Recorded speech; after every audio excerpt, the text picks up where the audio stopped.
In this part of the video, now we will explain that how we have filled the calculations and observations table, and we will do the final calculations to determine the value of G using compound pendulum. As you can see that we have already explained this table of observation in which we are going to record the time period for 5 vibrations in every position where we change the position of M2, and we call that position as X2, whereas the position related to M1 was called as X1, which was fixed.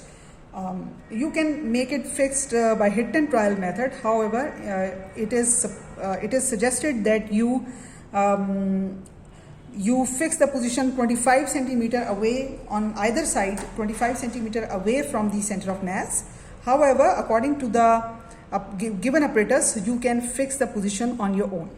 So this is knife edge H1, and this part of the table pertains to or is related to the position where the compound pendulum was suspended with knife edge H1, and that was closer to the mass M1, which was the lighter mass.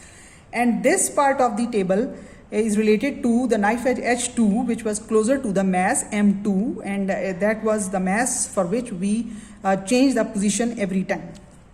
So X2 was the position of M2 to the center of the mass, from the center of mass. So it was a center to center distance X2, and suppose that we make it 25 centimeter, and for 25 centimeter we recorded our first time period for 5 vibrations, and it was 6.39 second, and we can also measure the time period by dividing it with 5, and then we will eventually calculate T1 square, as in the formula you can see that the squared value of time period is desired.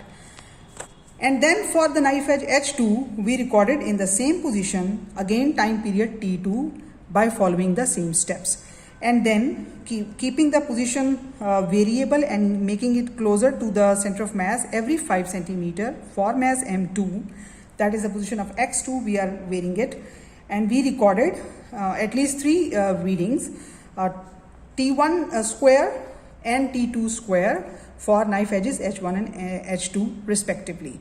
Now when we are able to fill this observation table, it means that now we have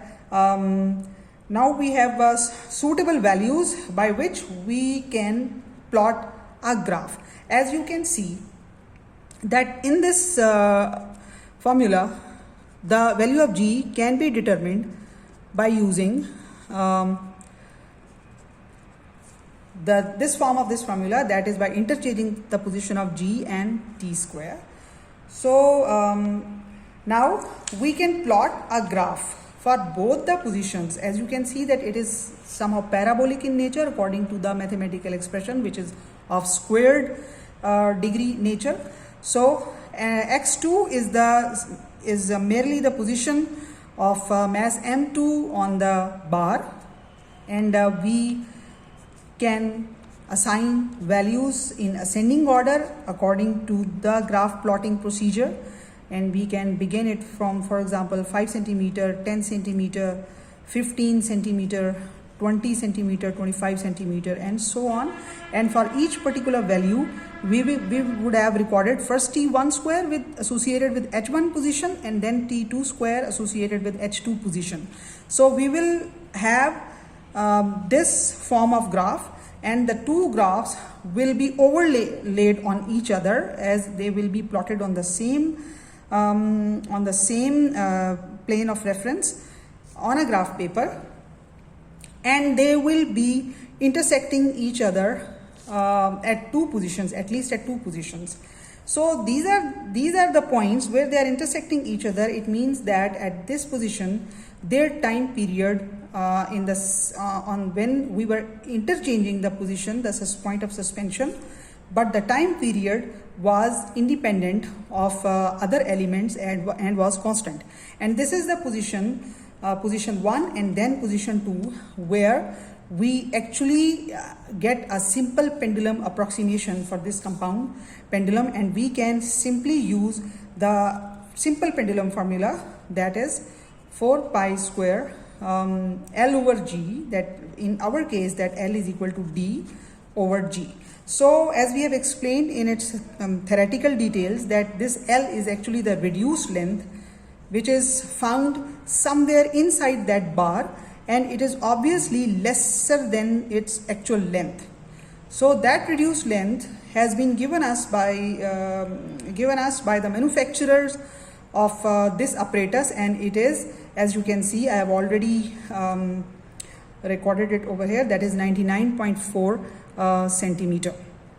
So what do we will get from this graph is actually the value of T1 square and then the value of T2 square, and we can take the average of the two. We can take the average of the two values to be used one time in this formula. So that would be our desired T square, which will be used in this formula.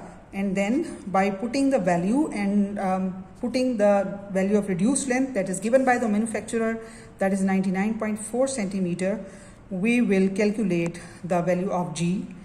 And we also have to take care of the units. If you are measuring the length in centimeter, you will be measuring the mass in grams and so on.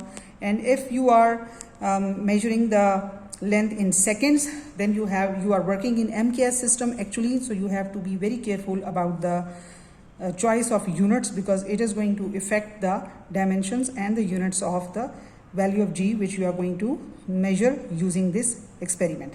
So by putting the values here, you will finally calculate the value of G, which should be closer to our literature value, that is 9.8 meter per second square or 10 meter per second square, and it can also be 980 centimeter per second square if you are working in CGS system.